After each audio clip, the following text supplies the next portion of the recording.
যে টপিকসে আমরা আলোচনা করব সেই টপিকসের নাম কি? সেই টপিকসের নাম হচ্ছে ডিজিজ এজেন্ট। হ্যাঁ, খুব গুরুত্বপূর্ণ একটা টপিকস। যে টপিকস ধরুন হচ্ছে আপনার সারা জীবনই লাগবে। যে টপিকসটা সারা জীবনে বুঝতে হবে, সারা জীবনে আপনাদের ব্রেনের মধ্যে রাখতে হবে, এবং হচ্ছে এটা আপনার লাইফে যত পরীক্ষা সার্ভাইভ করবেন, যত পরীক্ষা সার্ভাইভ করুন, প্রত্যেকটা পরীক্ষার মধ্যে এখান থেকে প্রশ্ন হবে। তুমি রেকর্ড করতেছো তো না? জি স্যার, রেকর্ড শুরু করুন। ওকে।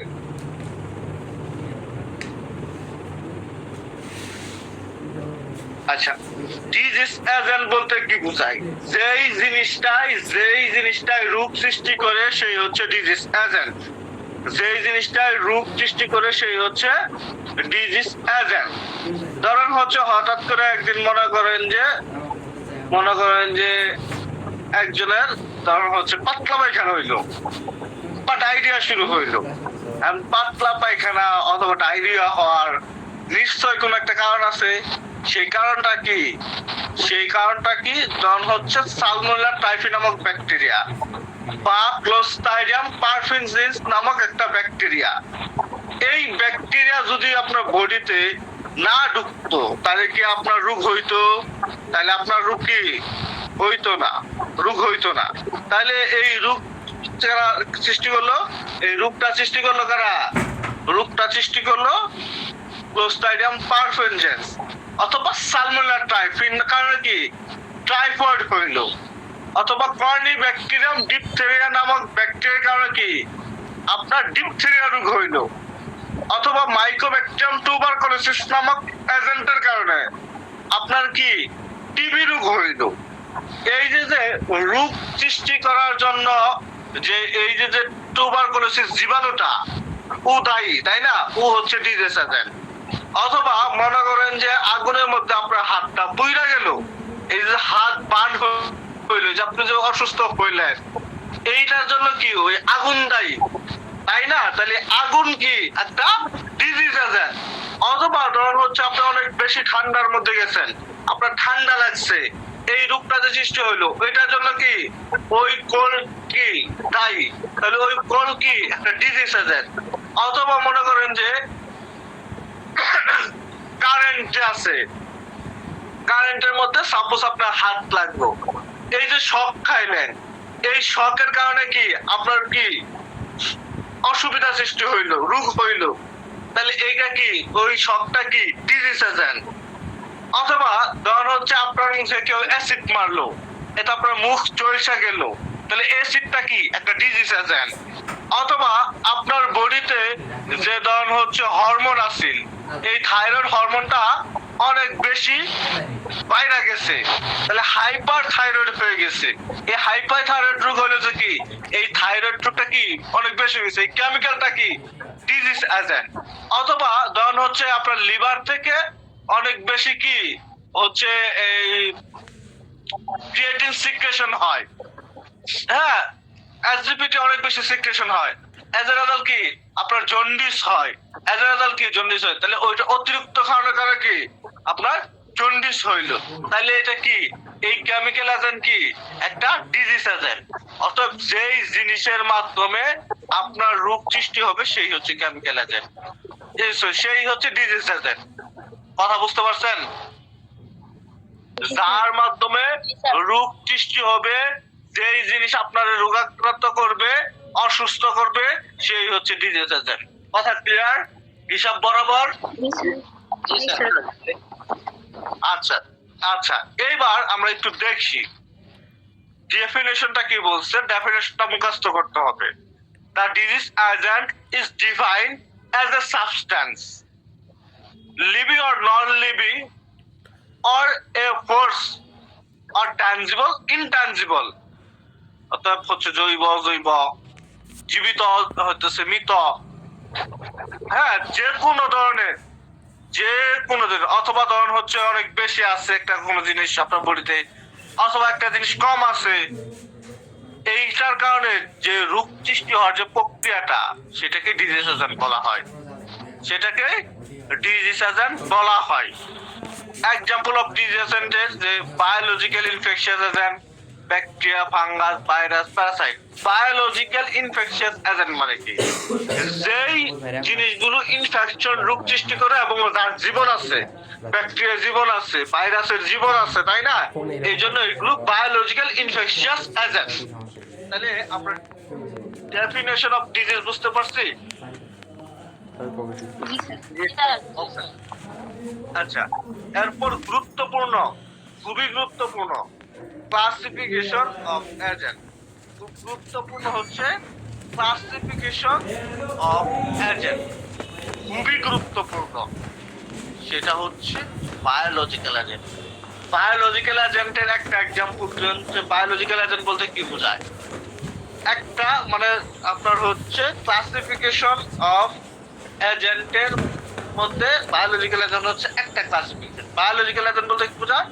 যেই এজেন্টগুলোর কি জীবন আছে, যেই এজেন্টগুলোর জীবন আছে এবং রোগ সৃষ্টি করে, ওগুলো হচ্ছে বায়োলজিক্যাল ডিজিজ এজেন্ট।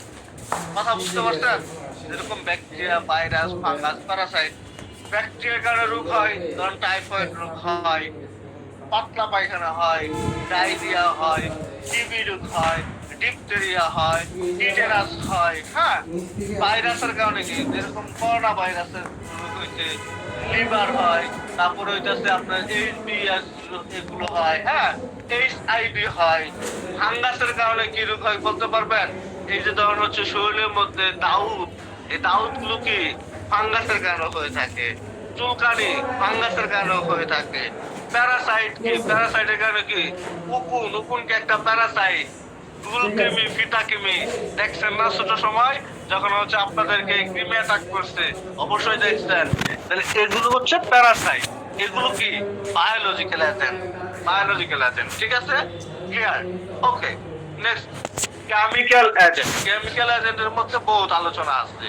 আপনার হচ্ছে এন্ডোজেনাস, এক্সোজেনাস, এগুলা বোঝার প্রয়োজন নাই। জাস্ট কেমিক্যাল এজেন্ট মানে কি? কেমিক্যাল সাবস্টেন্সের কারণে। যেরকম ধরুন হচ্ছে বাজারে বিভিন্ন ধরনের পাউডার আছে, হ্যাঁ, বিভিন্ন ধরনের নকল পাউডার, বিষাক্ত, হ্যাঁ, যেগুলো হচ্ছে আস্তে আস্তে স্কিনকে নষ্ট করে দেয়। পাউডার করে দিয়েছে, ফেস ওয়াশ করে দিয়েছে, কি না, মেয়েদের যে বিভিন্ন সাধনপাতির জিনিসগুলো থাকে, হ্যাঁ, মেকআপের জিনিসগুলো থাকে। এখন যদি আপনি 2 নাম্বার মেকআপের জিনিস ইউজ করেন, হ্যাঁ, অরিজিনাল গুলো যদি ইউজ না করেন, আপনার হচ্ছে এতে কি হয়, আপনার স্কিনটা পুড়ে যেতে পারে, হ্যাঁ, স্কিনটা নষ্ট হয়ে যেতে পারে, অথবা হচ্ছে আপনার ধরুন হচ্ছে স্কিনের মধ্যে কালো কালো দাগ সৃষ্টি হয়ে যেতে পারে, ক্ষতি হতে পারে না? অথবা ধরুন হচ্ছে ধরেন আপনি যদি সাবান খায় ফেললেন, সাবান কি খাওয়ার জিনিস, খার কি খাওয়ার জিনিস, তাহলে আপনার ক্ষতি হবে না? আবার ধরুন হচ্ছে আপনি যদি অনেক দিন ধরুন হচ্ছে যে প্রাণ আপ, সেভেন আপ এগুলো খান অতিরিক্ত মাত্রায়, অথবা ধরুন মদ পান করেন, হ্যাঁ, এগুলো কি কেমিক্যাল এজেন্ট না? এই এজেন্ট গুলোকে আপনার শরীরের জন্য ক্ষতিকর না? অথবা আপনার বডির ভিতরে যে কেমিক্যাল এজেন্ট গুলো আছে, বিভিন্ন ধরনের ইলেকট্রোলাইট, হ্যাঁ, যেরকম ধরুন হচ্ছে এই যে আমাদের জন্ডিস হয়, অতিরিক্ত বিলিরুবিন কি লিভার থেকে মানে অতিরিক্ত ক্ষরণ হওয়ার কারণে, অতিরিক্ত মানে সিনথেসিস হওয়ার কারণে। তাহলে এইরকম যে কেমিক্যাল সাবস্টেন্স আছে, এই কেমিক্যাল সাবস্টেন্সের কারণে যে রোগগুলো হয় সেটা হচ্ছে কেমিক্যাল এজেন্ট। এখন কেমিক্যাল এজেন্টের নাম যদি আপনাকে মনে রাখতে হয়, এক্সাম্পল যদি মনে রাখতে হয়, তাহলে সেই ক্ষেত্রে আপনার সিরাম, বিলিরুবিন, তারপর হচ্ছে অ্যালার্জি, মেটাল, ফুড, ডাস্ট, হ্যাঁ, গ্লুকোজ, ইউরিক অ্যাসিড, হ্যাঁ, ইউরিয়া, এগুলো একটু মনে রাখতে হবে। কথা বুঝতে পারছেন? ওকে, আচ্ছা, এরপর যে পয়েন্ট আসবে সেই পয়েন্টের নাম হচ্ছে নিউট্রিয়েন্ট এজেন্ট। নাম কি? নিউট্রিয়েন্ট এজেন্ট, অর্থাৎ পুষ্টিগত এজেন্ট। ধরুন হচ্ছে কেউ যদি হচ্ছে চশমা পরে, ধরুন আমাকে তারা কি সিস্টেম করে বলি না, মানে কি কি ভিটামিন এ এর ঘাটতি আছে। তাহলে এই ভিটামিনটা কি একটা রোগের এজেন্ট না? যদিও কম থাকে বা বেশি থাকে তাহলে অসুবিধা। ভিটামিন কি কমও থাকা যাবে না, বেশিও থাকা যাবে না, ঠিক আছে? তো আবার যদি কারো শরীরে পর্যাপ্ত পরিমাণ ক্যালসিয়াম না থাকে, ধরুন শিশুদের ক্ষেত্রে যদি ভিটামিন ডি এর অভাব থাকে, তাহলে কি রিকেটস হয়, আবার যদি আপনার প্রোটিনের অভাব থাকে, ম্যারাসমাস হয়, তারপরে যদি আবার বড়দের ক্ষেত্রে ক্যালসিয়াম এর অভাব থাকবে, ভিটামিন ডি এর অভাব থাকলে কি অস্টিওম্যালাসিয়া হয়। তাহলে ভিটামিন এর অভাবে অনেকগুলো রোগ হয় না? হয়, বলেন। তাহলে নিউট্রিশন গুলো কি, নিউট্রিশন গুলো কি ডিজিজ এজেন্টের মধ্যে পড়ে, তাইলে নিউট্রিয়েন্ট এজেন্ট। ওকে, এরপর যে পয়েন্ট আসবো সেই পয়েন্টের নাম কি? Physical agent. নাম কি? Physical agent. হ্যাঁ, অতএব মনে করেন যে এই যেগুলো হচ্ছে আপনার ফিজিক্যাল, লোহা, করাত, তারপরে ধরুন হচ্ছে এই যে কেচি, হ্যাঁ, তারপরে ধরুন হচ্ছে একটা মেশিন, তারপরে ধরুন হচ্ছে কাঠ, খাট, হ্যাঁ, এগুলো কি ধরুন এগুলোর মাধ্যমে অথবা হচ্ছে হিট, হ্যাঁ, অথবা অনেক ঠান্ডা, অথবা ডাস্ট, বাইরে যে ধরুন হচ্ছে ময়লা আবর্জনা ডাস্ট বাতাসে তো আসে না, অথবা রেডিয়েশন, অথবা কি যে ইলেকট্রিসিটি, এগুলো হচ্ছে কি ফিজিক্যাল এজেন্ট। এগুলোর কারণে কি রোগ সৃষ্টি হতে পারে, পারে না? এই হচ্ছে ফিজিক্যাল এজেন্ট। এরপর হচ্ছে মেকানিক্যাল এজেন্ট। মানে মেকানিক্যাল এজেন্ট বলতে যেগুলো টান দিবেন, হ্যাঁ, যেগুলো হচ্ছে স্ট্রেস করে, ওগুলো হচ্ছে মেকানিক্যাল এজেন্ট। যেরকম ধরুন হচ্ছে আপনি একটা গাড়ির সাথে জোরে লাগিয়া অ্যাক্সিডেন্ট করলেন, এটা একটা মেকানিক্যাল এজেন্ট। অথবা ধরুন হচ্ছে দুয়ার আছে না, দুয়ারের মধ্যে চাপ খাইলেন, হাতটা ভাঙে গেল, এটা একটা মেকানিক্যাল এজেন্ট। অথবা মনে হলো যে ক্রিকেট খেলতেছেন, তখন পায়ে টান লাগলো, ফুটবল খেলতেছেন, মনে করেন যে বলের মধ্যে লাইক গেছে, পায়ের সাথে লাগছে, এই যে পাও ভাঙে গেল, এটা কি মেকানিক্যাল এজেন্ট। কথা বুঝতে পারছেন? কথা ক্লিয়ার? আচ্ছা, এরপর আপনার হচ্ছে সোশিয়াল এজেন্টের কারণে পারে, সোশিয়াল এজেন্টের কারণে রোগ হতে পারে কিরকম? ধরুন হচ্ছে মানসিক সমস্যা হতে পারে। এখন ধরুন হচ্ছে আপনি খেয়াল দেখবেন যে এখনো পৃথিবীতে, আফ্রিকাতে এমন কিছু মানুষ আছে যারা সভ্যতা বুঝে না। যখন সে সভ্যতা বুঝবে না, সে তখন মানুষকে একটা গালি দেওয়াকে সে হচ্ছে খারাপ মন্দ যাচাই বাছাই করতে পারবে না। একটা মানুষের হাত থাকে, সে কোনো কিছু তার মধ্যে কোনো হৃদয় থাকবে না। হ্যাঁ, সে ধরুন হচ্ছে আপনার যদি সে সোশিয়াল না হয়, তাহলে সমাজের নিয়ম নীতি মানবে না। সে ধরুন হচ্ছে জিনা করা, চুরি করা, পাপ করা, হ্যাঁ, এগুলোর সাথে সে সহজে ইনভলভমেন্ট হয়ে যাবে।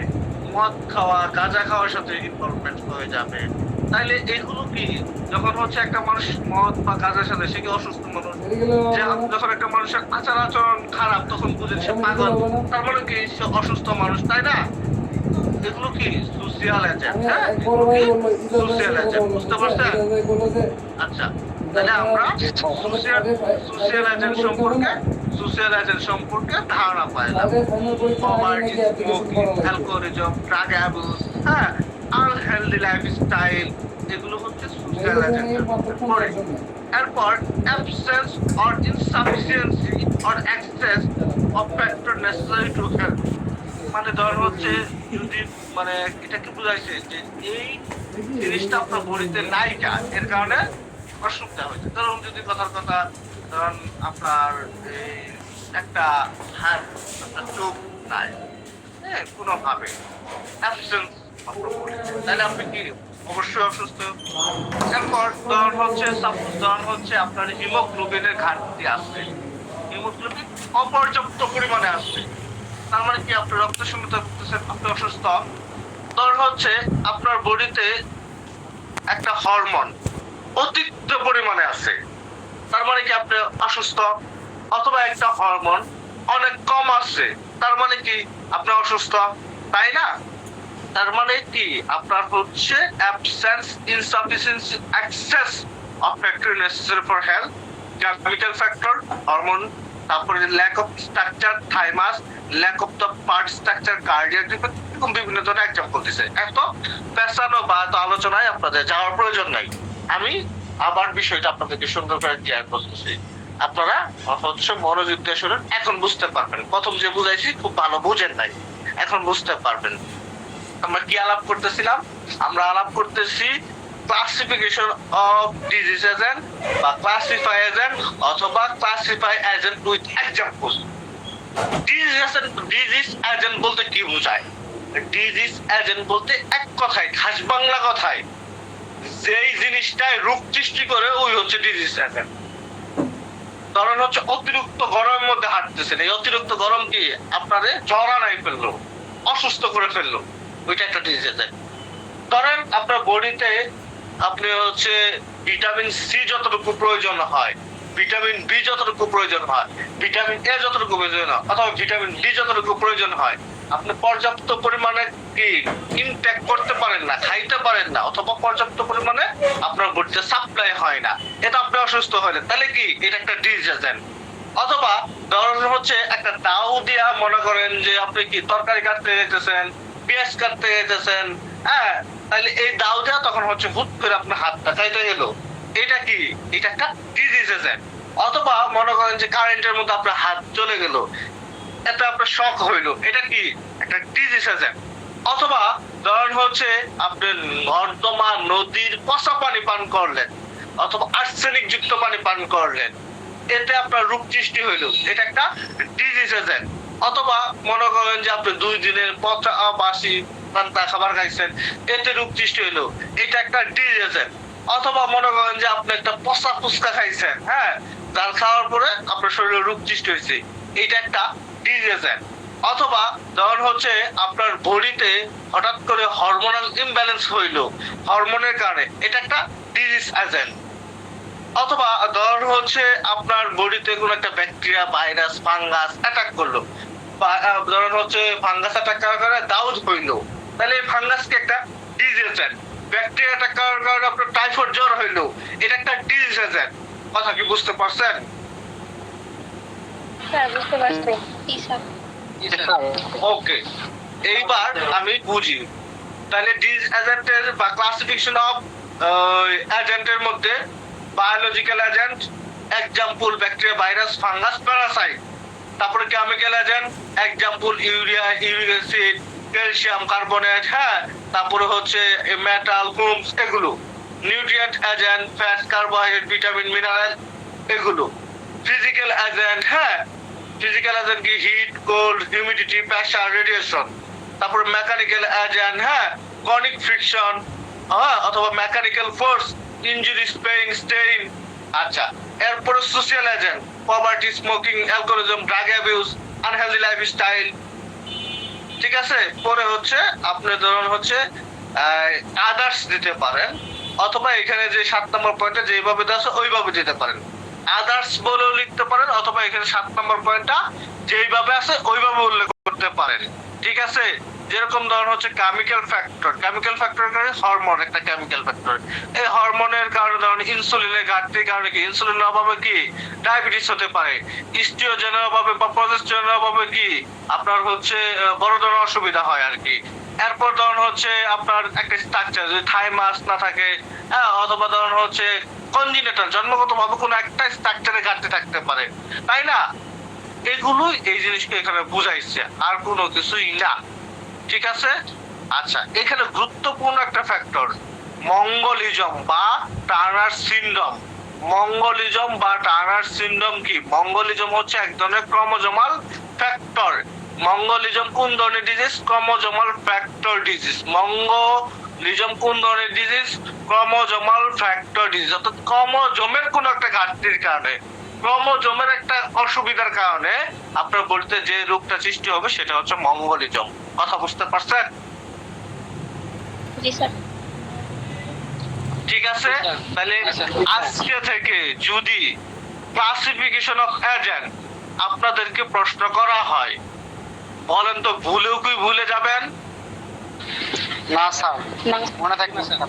ভুলেও কিন্তু ভুলা যাবে না, হ্যাঁ, মনে রাখতে হবে ইনশাআল্লাহ। ঠিক আছে, ওকে, স্যার। আচ্ছা। প্রশ্ন। হ্যাঁ বলেন। স্যার ক্লাসিফিকেশনে কি ওই যে নিচে যে ফিগারটা দেওয়া আছে ওইটা কি দিতে হবে? না, এটা দিতে হবে না। ওকে, আচ্ছা, এরপর আমরা খুব গুরুত্বপূর্ণ আলোচনায় চলে যাব, তার নাম হচ্ছে হোস্ট। হোস্ট আসলে ওইভাবে এটার মানে ডেফিনেশনটা মুখস্থ করার প্রয়োজন হয় না। হোস্ট কি? হোস্ট হচ্ছে এক কথা আশ্রয়দাতা, প্রশ্রয়দাতা। তখন হচ্ছে একটা ব্যাকটেরিয়া বা একটা ভাইরাস তখন হচ্ছে লাংসের মধ্যে যায়, সে রোগ সৃষ্টি হইতেছে, এই যে লাংসের মধ্যে থাকলো, বসবাস করবে, লাংস হচ্ছে হোস্ট, অথবা একটা মাইক্রোঅর্গানিজম আপনার জিহ্বার মধ্যে গেছে, জিহ্বার মধ্যে বসবাস করতেছে, জিহ্বা হচ্ছে একটা হোস্ট, এক কথায় বুঝতে পারছেন? সো হোস্ট সম্পর্কে এখানে আর তেমন কোনো গুরুত্বপূর্ণ আলোচনা নাই। ক্লিয়ার? বুঝতে পারছেন? জি স্যার। ওকে, এরপর আমরা হচ্ছে যে টপিকস নিয়ে আলোচনা করব, সেই টপিকস এর নাম হচ্ছে কি, সেই টপিকস এর নাম হচ্ছে আপনার component of environment. Component of environment, পরিবেশের উপাদান। ফিজিক্যাল এনভায়রনমেন্ট থাকে, খেয়াল করে দেখেন যে আপনি যে পরিবেশে থাকেন, খেয়াল করে দেখেন, আসলে আমরা এগুলো মানে ওইভাবে প্র্যাকটিক্যালি পড়ি না, এই জন্য বুঝি না, বাট খেয়াল করে দেখেন পরিপূর্ণ কম্পোনেন্ট কিন্তু আপনি মেনটেন করেন। কারণ হচ্ছে আপনি যে পরিবেশে থাকেন, এইখানে যদি মনে করেন যে অনেক বেশি শব্দ, হ্যাঁ, অনেক বেশি হচ্ছে আপনার গরম, অনেক বেশি ঠান্ডা, তাহলে আপনি কমফোর্ট ফিল করবেন? নো। তাইলে এই মানে আবার যদি ঠান্ডা নাও থাকে, আবার যদি গরম নাও থাকে, তাহলে কমফোর্ট ফিল করবেন না। তাহলে এই ধরন হচ্ছে এই ক্লাইমেট বা জলবায়ু বা এই আবহাওয়াটা, এই আপনার আশেপাশের মাটিটা, আপনার আশেপাশের পানিটা, হ্যাঁ, আপনার আশেপাশের বাতাসটা, এটা কি আপনার পরিবেশের একটা উপাদান। এগুলো ঘাটতি থাকলে কিন্তু আপনি সেইটা কি সুন্দর পরিবেশ হিসাবে কাউন্ট করেন না। আচ্ছা, এরপর ধরুন হচ্ছে আপনার ধরুন এই বায়োলজিক্যাল এজেন্ট কিরকম, আপনার এই পরিবেশের মধ্যেই কিন্তু ব্যাকটেরিয়া, ভাইরাস, ফাঙ্গাস, বিভিন্ন ধরনের প্যারাসাইট, হ্যাঁ, এগুলো কিন্তু থাকে। এগুলো কি বায়োলজিক্যাল এজেন্ট। আরেকটা গুরুত্বপূর্ণ জিনিস, সেটা হচ্ছে সাইকোলজিক্যাল এজেন্ট। সাইকোলজিক্যাল এজেন্ট মূলত এই সাইকোলজিক্যাল এজেন্টের মাধ্যমে আমরা সোশ্যাল স্ট্যাটাস বা সোশ্যাল ভ্যালুটা মেনটেন করি, বা আমরা বলি আর হায়ার স্ট্যাটাস, বা আমরা বলি একটু লয়ার স্ট্যাটাস, সাইকোলজির মাধ্যমে। কিরকম, আপনার যেই পরিবেশ বা যেখানে আপনার বাসা, এই বাসা আশপাশে যদি মনে করেন যে যেই মানুষ থাকে যে প্রতিদিন বউ পিটা, যেই মানুষ থাকে মনে করেন যে রাত বিরাতে হচ্ছে মদ গাঁজা খায়, অনেক বেশি হচ্ছে গালিগালাজ করে, হ্যাঁ, যেই মানুষ থাকে যারা চুরি ছিনতাই করে, যেই মানুষ থাকে যাদের সন্তানরা হচ্ছে টুকার মতো বড় হয়, হ্যাঁ, ধরুন হচ্ছে তাদের মধ্যে কোনো শিক্ষা দীক্ষা, নীতি নৈতিকতা, মানবিকতা কিছুই নাই। আবার আপনার আশপাশে যদি দেখেন সেই মানুষের খুব রেসপেক্ট করে আপনাকে, তারপর হচ্ছে সেই মানুষগুলো একে অপরের প্রতি খুব রেসপেক্টফুল, খুব বেশি হেল্পফুল, তারপরে হচ্ছে আপনার সোশ্যাল যে রুলস গুলো আছে, হ্যাঁ, সেই সোশিওলজি গুলো মেনটেন করে, এতে কি বুঝেন, এবং তারা হায়ার এডুকেটেড, হ্যাঁ, তাদের মধ্যে হচ্ছে ধরেন মানুষকে ঠকানো বা আল্লাহ বিরুতা, হ্যাঁ, যে আল্লাহর প্রতি বিরুতা কম এরকম নাই, আল্লাহ বিরু, এই জিনিসগুলো যদি থাকে, তাহলে আপনারা তাকে কি বলছে না, দেয়ার মানে হচ্ছে good social, they R good social, they are well status, হ্যাঁ, দে মেইনটেইন ওয়েল স্ট্যাটাস, তাই তো? এরকম তো বলেন। তাহলে এই সাইকোলজিক্যাল এনভায়রনমেন্টটা কি আপনার পরিবেশে খুবই গুরুত্বপূর্ণ একটা উপাদান, তাই না? দেখেন সাইকোলজিক্যাল এনভায়রনমেন্টের culture, value, custom, habit, belief, attitude, morals, religion, education, lifestyle, community life, health service, social and political organization. ঠিক আছে? আচ্ছা, এই ধরনের হচ্ছে নরমালি আমরা বসবাসের জন্য গ্রাম থেকে শহরের দিকে ধরুন হচ্ছে যার মোটামুটি টাকা আছে, তারা চিন্তা করে যে না, আমি হচ্ছে ধরুন আমি বলি যে মুক্তাসা শহর বা ময়মনসিংহ শহরে হচ্ছে একটা বাড়ি করব, মানে এই যে মুক্তাসা শহর বা ময়মনসিংহ শহরে এইখানে ধরুন হচ্ছে এলাকায় একটা যে জমির দাম হচ্ছে ধরেন 30,000 টাকা শতাংশ, সাপোজ সেটা ওইখানে 30 লাখ টাকা শতাংশ, তারপরে ওই জমিটা বা ওই সেখানে থাকার তার অনেক বেশি আকাঙ্ক্ষা থাকে, সেইখানে থাকার বা বাঁচার অনেক বেশি আকাঙ্ক্ষার কারণ কি, সেইখানের সাইকোলজিক্যাল এনভায়রনমেন্টাল ভ্যালু বেশি। সাইকোলজিক্যাল এনভায়রনমেন্টাল ভ্যালু বেশি কিরকম, সেখানে ধরুন হচ্ছে আপনার সন্তানদের আপনি নিশ্চিন্তে মানুষ করতে পারবেন, কিরকম সেখানে যে হচ্ছে আপনার ধরেন স্কুল কলেজ আছে, সেটা অনেক উন্নত। তার মানে কি ভালো স্কুল কলেজে তারা পড়াশোনা করার সুযোগ পাবে। সেইখানে যে মানুষগুলো থাকে তারা হচ্ছে ধরেন সবাই শিক্ষিত, হ্যাঁ, তারপরে সবাই হচ্ছে নৈতিক, সবাই হচ্ছে সোশ্যাল ভ্যালু মেনটেন করে, তাদের কাস্টম ভালো, তাদের হ্যাবিট ভালো, তাদের অ্যাটিটিউড ভালো, তাদের বিলিফ ভালো, তাদের নৈতিকতা ভালো। এই তো, তাই না? এই সাইকোলজিক্যাল এনভায়রনমেন্ট কিন্তু আমাদের জীবনে খুবই গুরুত্বপূর্ণ। সো সেই ক্ষেত্রে এই আপনার এনভায়রনমেন্টে বা আপনার ব্যক্তিগত জীবনের এনভায়রনমেন্টে এই জিনিসগুলো খুব সুন্দরভাবে রাখার চেষ্টা করবেন ইনশাআল্লাহ। ঠিক আছে? এগুলো রিটেনে খুব পরীক্ষায় আসে না, বাট আপনার নলেজকে এনহ্যান্স করার জন্য, নিজে জানার জন্য এগুলো প্রয়োজন হয়। So component of environment, physical environment, biological environment, psychological environment, মনে থাকবো না? জি স্যার। এইবার আমরা আসবো আসল খেলাই।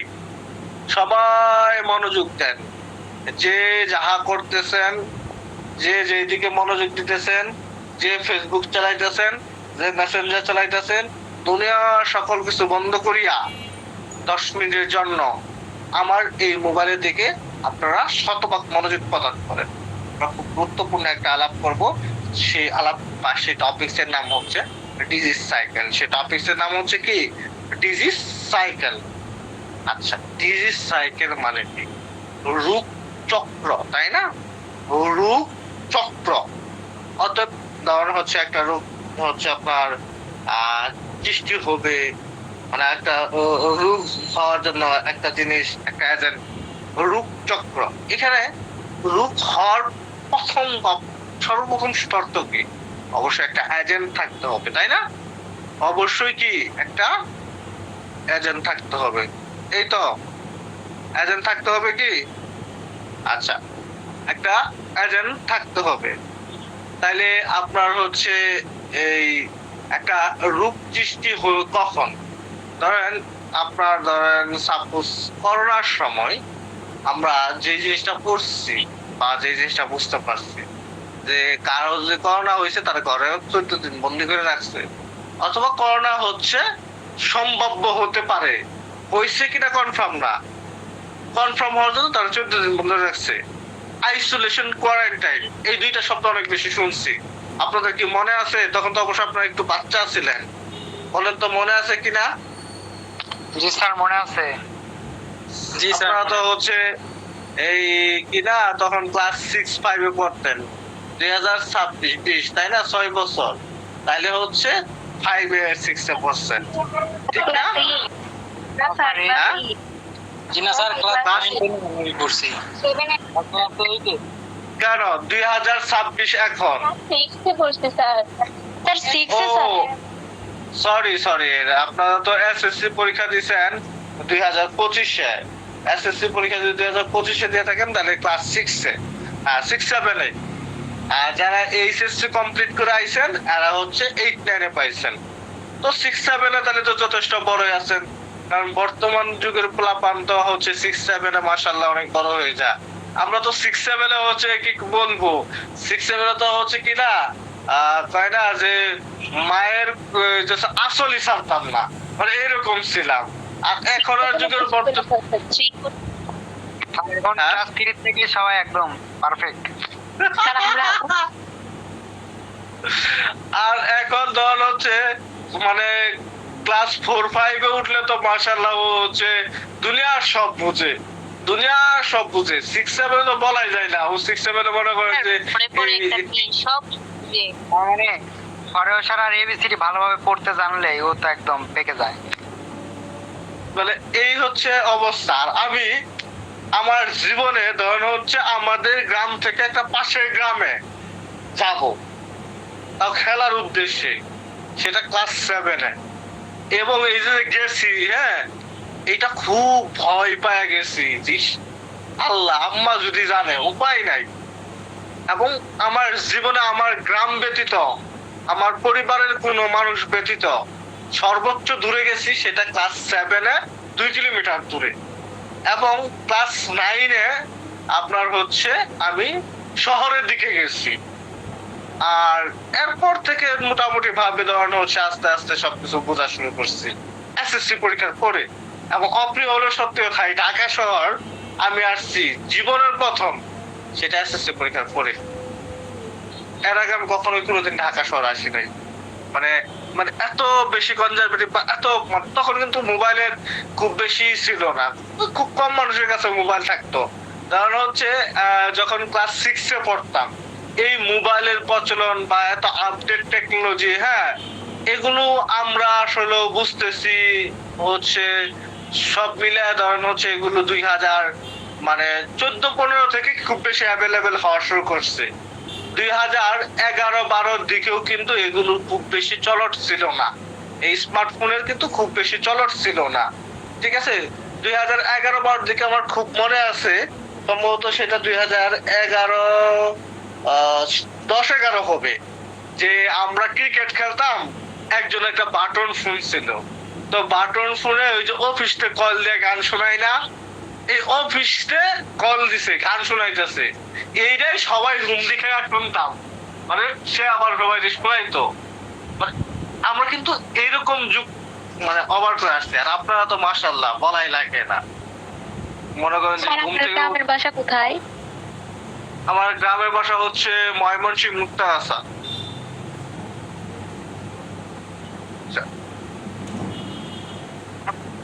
আচ্ছা, আপনাদের একটা প্রশ্ন করি, বাংলাদেশের প্রথম ডিজিটাল শহর কোনটা বলতে পারবেন? ডিজিটাল জেলা?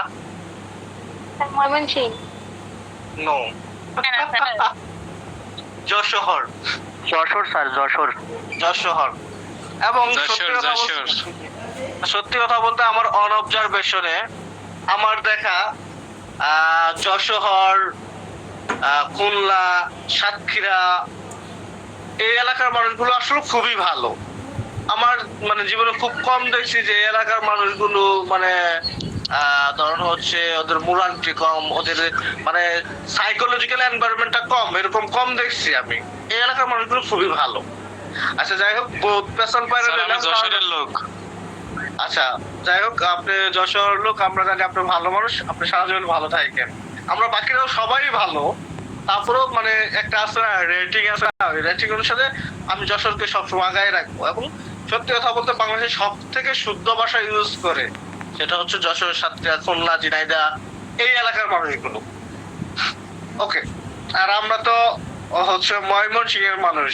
ইরমাসুল কি করুন ওরে দেশে খাইছুন, আর নোয়াখাইলা আই এতাই দায়াম মানে, আর হচ্ছে বরিশাল্লা মনু আইসলি খাইছলি। আর যদি চট্টগ্রামের মানুষের ভাষা শুনেন, কক্সবাজার মানুষের ভাষা শুনেন, মনে হবে যে আসলে ওরা কি বাংলাদেশি। এখানে শুনতেছি ওদের ভাষা শুনে তো আমাদের পুরাই বিয়ে। মনে হবে কি ওরা কি বাংলাদেশি। মানে আমার রুমমেট ছিল কক্সবাজারের মিনহাস, ও এখন হচ্ছে কক্সবাজার ইন্টারন্যাশনাল ইউনিভার্সিটির অ্যাজ এ লেকচারার হিসাবে গত সপ্তাহে জয়েন করছে। ও আইএসটিতে পড়ার পাশাপাশি স্যার কুমিল্লার ভাষা বলেন, স্যার কুমিল্লার ভাষা বলেন। কুমিল্লার মানুষের ভাষা সুন্দর স্যার।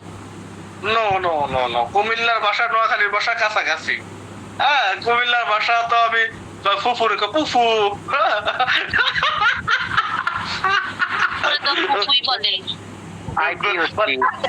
সব সময় ঘরের পটলে বেশি উফু, হ্যাঁ এরকম বেশি থাকে। স্যার আমি তো কুমিল্লার ভাষা এভাবে বলি না স্যার। হ্যাঁ, সিলেটের ভাষা তো কি হইতেছে কি খাইছনি খাইছনি ভালো আসলো, ওরে বেশি খ উচ্চারণ করে সিলেটের তারা। হ্যাঁ বেশি খাওয়া উচ্চারণ করে। তো হচ্ছে আসলে সত্যি কথা বলতে মানে আপনি যদি আপনার জীবনে 64টা জেলা ঘুরতে পারেন, এটা আলহামদুলিল্লাহ আল্লাহর মানে রহমতে আপনি ধরুন হচ্ছে জীবনে অনেক কিছু শিখতে পারবেন। এবার আমি মনে করি একটা মানুষের সামর্থ্য থাকলে, সামান্য সামর্থ্য থাকলেও সেটা করা উচিত। এবং আমার খুব পছন্দ ইচ্ছা আছে যে আমি হচ্ছে এই 64টা জেলায় ঘুরবো। এজ এ রেজাল্ট হুটহাট কখনো কোনোদিন দেখবেন যে আপনাদের আইএসটিতে যায় আমি হাজির, যে কোনো আইএসটিতে যায় আমি হাজির, ঠিক আছে। জি স্যার, আগে তাহলে স্যার স্যার হ্যাঁ, বলে আসি। আর ঝিনাইদহ স্থিত আছে কাছে। রাজশাহীর দিকে স্যার অনেক স্যার ঘোরার জায়গা আছে, সমস্যা নেই। হ্যাঁ, রাজশাহী এবং রাজশাহীতে যাওয়ার ইচ্ছাটাই আমার নেক্সট হিসাবে আছে। দেখি আল্লাহ তাআলা ঠিক করে। যদি আল্লাহ রিজিকে রাখে, আল্লাহ যদি রিজিকে রাখে, ঝিনাইদহ আসেন, সবাই মিলে দেখ দিবেন। রাজশাহীর মানুষগুলো কি, এখানে আসলে সবাই মিলে দেখ দিবেন। রাজশাহীর মানুষগুলো কি যে আপনার ওরা কিছুটা মানে হচ্ছে নিজের বেশি বুঝে। হ্যাঁ, ভালো, রাজশাহীর মানুষ ভালো, কিন্তু নিজের মানে একটা আছে না যে নিজের মানুষকে এরকম টাইপের, নিজের স্বার্থটা একটু বুঝে। হ্যাঁ, ওরা এমনিতে মানুষ ভালো, রাজশাহীর মানুষ ভালো। আমার রাজশাহীতে কত আম পাড়াইছে, আমরাইছে। এছাড়া হচ্ছে আমার অনেক ফ্রেন্ড সার্কেল রাজশাহীর আছে যে আপনার ভালো, কিন্তু ওদের মধ্যে নিজের বুঝটা বেশি, বুঝার প্রবণতাটা অনেক বেশি।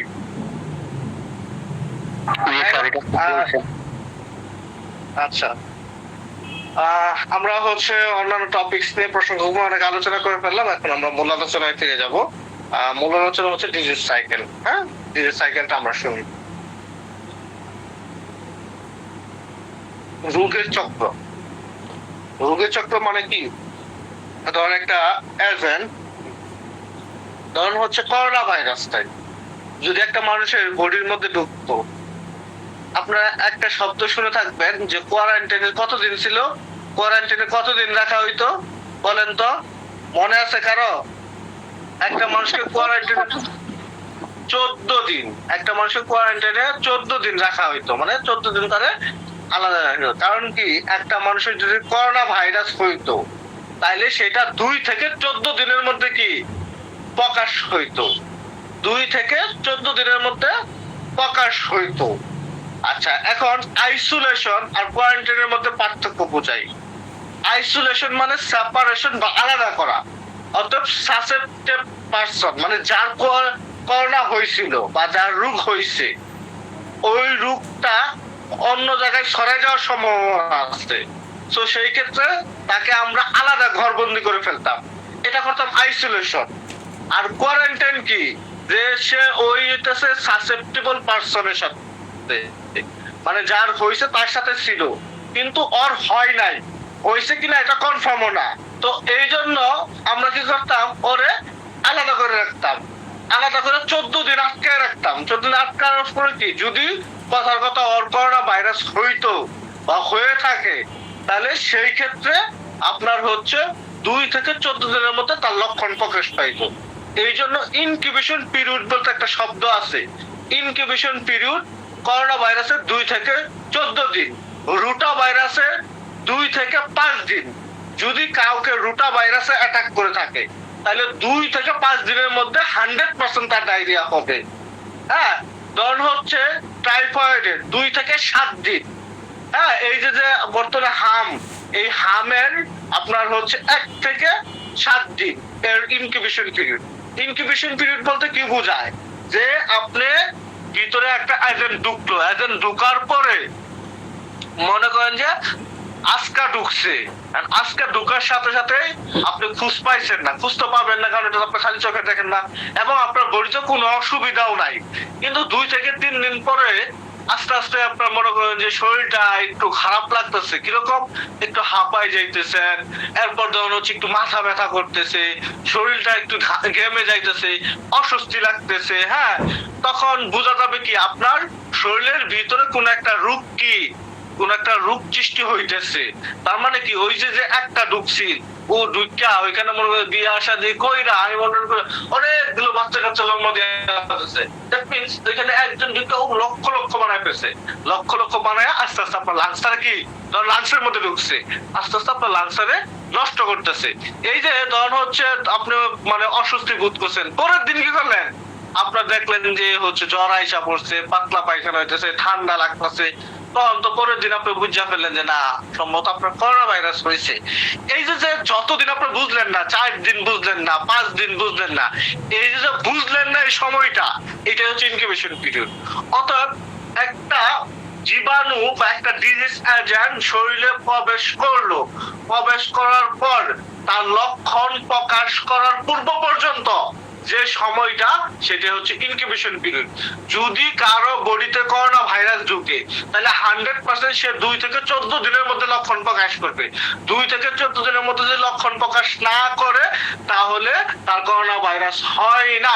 ঠিক এই কারণে তাকে 14 দিন কোয়ারেন্টাইনে রাখা হইতো। এই 2 থেকে 14 দিন হচ্ছে ইনকিউবেশন পিরিয়ড। তাহলে ইনকিউবেশন পিরিয়ড বলতে কি বোঝায়? একটা ডিজিজ এজেন্ট যে রোগ সৃষ্টি করবে সে শরীরের ভিতরে ঢুকলো, ঢুকার পরে যতদিন সে সুপ্ত বা গুপ্ত অবস্থায় থাকলো, হ্যাঁ, ওই অতদিন সময়টা হচ্ছে ইনকিউবেশন পিরিয়ড।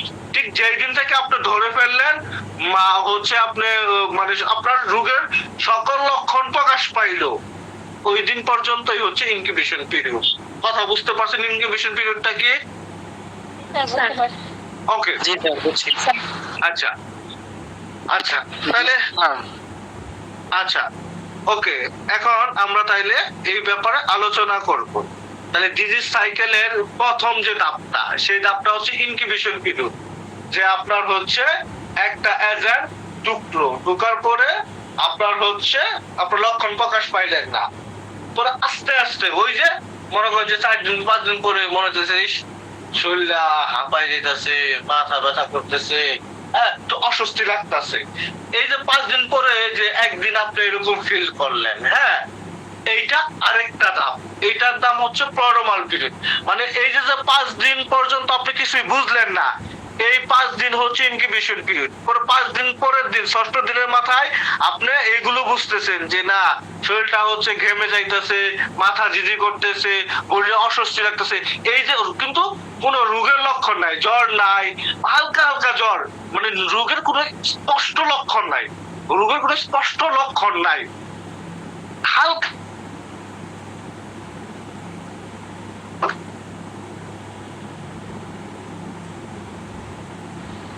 স্যার শোনা যায় না তো? শোনা যাচ্ছে না। স্পষ্ট লক্ষণ নাই। এই যে রোগের যেই পর্যন্ত রোগের স্পষ্ট লক্ষণ নাই, এই ধাপটা হচ্ছে ইনকিউবেশন। আর যখন হচ্ছে আপনি বুঝলেন যে হালকা মাথা ব্যথা, ঝিঝি করতেছে, বমি বমি ভাব লাগতেছে, একটু একটু জ্বর আসতেছে, স্যার আবারও স্যার শোনা যাচ্ছে না। আর একটু পর পর কথা আটকাই যায়। এইটা স্পষ্ট না যে আপনার কি হয়েছে, আপনি বুঝতেছেন না, না জ্বর, না ঠান্ডা, না কাশি, না পাতলা, স্পষ্ট কোনো কিছু প্রকাশ হয় নাই। এই ধাপটার নাম হচ্ছে প্রড্রোমাল পিরিয়ড। এই রোগের এই ধাপটার নাম কি? Prodromal period.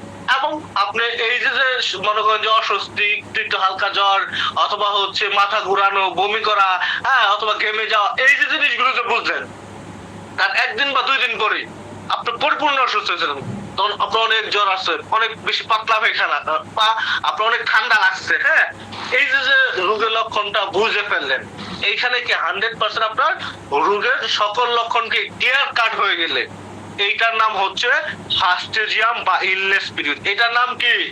ফাস্টেজিয়াম বা ইলনেস পিরিয়ড। এটার নাম কি? ফাস্টেজিয়াম বা ইলনেস পিরিয়ড। ঠিক আছে? আচ্ছা, এরপরে মনে করেন যে আপনি ডাক্তারের কাছে গেলেন, ডাক্তার আপনার অ্যান্টিবায়োটিক বা ওষুধ দিল, তখন অ্যান্টিবায়োটিক দিল, অ্যান্টিবায়োটিক যে প্রথম দিন খাইলেন, প্রথম দিন খাওয়ার সাথে সাথে মাশাআল্লাহ, তখন আজকে সকালে খাইছেন, পরের দিন সকালেই মনে করেন যে আপনি আলহামদুলিল্লাহ একটু ভালো ভালো লাগতেছে, মোটামুটি ভাবে জ্বরটা কমে গেছে, একটু পাতলা পায়খানা কমেছে। পরের দিন আবার তারপরের দিন মানে ওই দিন অ্যান্টিবায়োটিক, তারপর দিন অ্যান্টিবায়োটিক খাইছেন, আলহামদুলিল্লাহ আরো ভালো। তারপরের দিন এই যে আলহামদুলিল্লাহ আপনি একটু ভালো হওয়া শুরু করলেন, এটা কি ডিফেন্স শুরু করলেন, যে আপনাকে অ্যাটাক করতেছিল যে ব্যাকটেরিয়া বা যে ভাইরাসটা, তাকে আপনি ডিফেন্স শুরু করলেন, মানে তার বিরুদ্ধে আপনি কাজ শুরু করলেন। ওই যে অ্যান্টিবায়োটিক খেলেন, মানে ব্যাকটেরিয়ার বিরুদ্ধে আপনি কাজ শুরু করলেন, এই যে ডিফেন্স শুরু করলেন, এই পিরিয়ডটার নাম হচ্ছে ডিফারভিসেন্স পিরিয়ড। এই পিরিয়ডটার নাম কি? ডিফারভিসেন্স পিরিয়ড। এরপরে আপনার ধরন হচ্ছে 3 দিন অ্যান্টিবায়োটিক খাওয়ার পরে আলহামদুলিল্লাহ আপনার শরীরে কোনো লক্ষণ কিছুই নাই, আপনি সুস্থ ফিল করতেছেন। এই যে সুস্থ ফিল করতেছেন, এই ধাপটা মানে রোগের কোনো লক্ষণ নাই, আপনি সুস্থ হয়ে গেছেন। বাট আপনাকে যে অ্যাটাক করছিল ও দুর্বল হয়ে গেছে, সে খুবই দুর্বল হয়ে গেছে, তার অবস্থা ইল্লার পথে, সে মনে করেন যে আইসিইউর পথে, সে খুবই দুর্বল হয়ে গেছে যে আপনার অ্যাটাক করছিল। আর সে কিন্তু পরিপূর্ণ মারা যায় নাই, সে ওই দুর্বল হয়ে যাওয়ার কারণে সে একদম দুর্বল হয়ে যাবে না, আপনার শরীরে এখন কোনো রোগের লক্ষণ নাই, বাট সে কিন্তু আছে। এই যে ধাপটা, এই ধাপটার নাম হচ্ছে কনভালসেন্স পিরিয়ড। এরপরে আরো 2 দিন অ্যান্টিবায়োটিক খাইছেন, 5 দিন অ্যান্টিবায়োটিক কমপ্লিট করছেন। এই আরো 2 দিন অ্যান্টিবায়োটিক খাওয়ার ফলে ওই যে আইসিইউতে আছে বা ইন্নানিলার কথা ছিল, ও পরিপূর্ণ ইন্নানিলা গেছে, পরিপূর্ণ ধ্বংস হয়ে গেছে, পরিপূর্ণ মারা গেছে।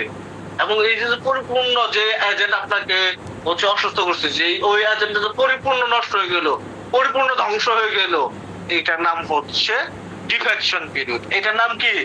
Defection period. তাহলে একটা রোগের কয়টা ধাপ? একটা রোগের 6টা ধাপ। কি কি? Incubation period. প্রথম ধাপের নাম কি? Incubation period. দ্বিতীয় ধাপের নাম কি? Prodromal period. তৃতীয় ধাপের নাম কি? ফাস্টিজিয়াম পিরিয়ড বা ইলনেস পিরিয়ড। ফাস্টিজিয়াম পিরিয়ড অথবা ইলনেস পিরিয়ড। চতুর্থ ধাপের নাম কি? ডিফারবিসেন্স পিরিয়ড। পঞ্চম ধাপের নাম কি? কনভালসেন্স পিরিয়ড। ষষ্ঠ ধাপের নাম কি? Defection period. কথা ক্লিয়ার? জি স্যার। Sir clear. বুঝতে পারছেন? জি স্যার। মাথায় মাথায় ঢুকছে? জি স্যার। স্যার জি জি স্যার। এখন একটু আচ্ছা, করলেই এই হয়ে যে যাবে। দেখেন, আচ্ছা এই স্যার, দেখেন বলেন না। Prodromal symptom. প্রোড্রোমাল সিমটম কি? মাথা ঘোরাবে, হালকা একটু জ্বর থাকবে, শরীর একটু র্যাশ থাকবে, হ্যাঁ, একটু মানে অস্বস্তি ফিল হবে, হ্যাঁ, ডাইজেস্টিভ ডিস্টারবেন্স হবে, কফ হবে, দেখছেন? আচ্ছা, এরপরে এই যে দেখেন যে সাইকেলটা ইনকিউবেশন মানে ঢুকলো, এই যে প্রোড্রোমাল মানে একটু একটু হচ্ছে অসুবিধা হওয়া শুরু করলো, এই ফার্স্ট সিজন একদম হচ্ছে অসুবিধা হয়ে গেছে। এরপরে ডিফারবিসেন্স মানে আপনি সুস্থ হওয়া শুরু করছেন। এরপরে কনভালসেন্স, আপনার রোগের লক্ষণ শেষ। এবং ডিফেকশন, পুরাপুরি আপনি সুস্থ হয়ে গেছেন। ঠিক আছে? তাইলে এই 6টা পয়েন্টের নাম জাস্ট মনে রাখবেন। কালকে বাকিটা আমি আরো বিস্তারিত সুন্দর করে বুঝাই দিব। স্যার ব্যাখ্যা কি দেওয়া Physical- লাগবে? হ্যাঁ, চিত্রটা কি লাগবে? পয়েন্টগুলো লিখে কি বাকিগুলো লেখা লাগবে, মানে ব্যাখ্যা দেওয়া লাগবে? ব্যাখ্যা সহ সবকিছু দেওয়া লাগবে, এই প্রশ্নটা পুরোপুরি মুখস্থ করতে হবে। তবে আগামীকাল পর্যন্ত জাস্ট আপনারা 6টা স্টেজের নাম শিখবেন। বাকিটা ডেফিনেশনও পড়তে হবে? না, ডেফিনেশন পড়তে হবে না। আগামীকাল আমি বাকিটা হচ্ছে আপনাদেরকে বুঝাই দিব। আমি বলি এখন আজকে কি কি মুখস্থ করবেন। ডিজিজ সাইকেলের এই যে ডেফিনেশনটা আছে, that term disease cycle refer to the stage though which most of the communicable disease pass during their natural course in man. এই ডেফিনেশনটা মুখস্থ করতে হবে। এরপর stage of disease cycle, just 6টা স্টেজের নাম মুখস্থ করবেন। তারপর কম্পোনেন্ট অফ এনভায়রনমেন্ট, জাস্ট এতটুকু মুখস্থ করবেন। And classification of disease agent, এই পর্যন্ত মুখস্থ করবেন। ঠিক আছে? ডিজিজ মনে থাকলো? ডেফিনেশন লাগবে না? না, ওই এজেন্টের ডেফিনেশনটা লাগবে না। ঠিক আছে? স্যার একটা প্রশ্ন ছিল। হ্যাঁ, বলেন।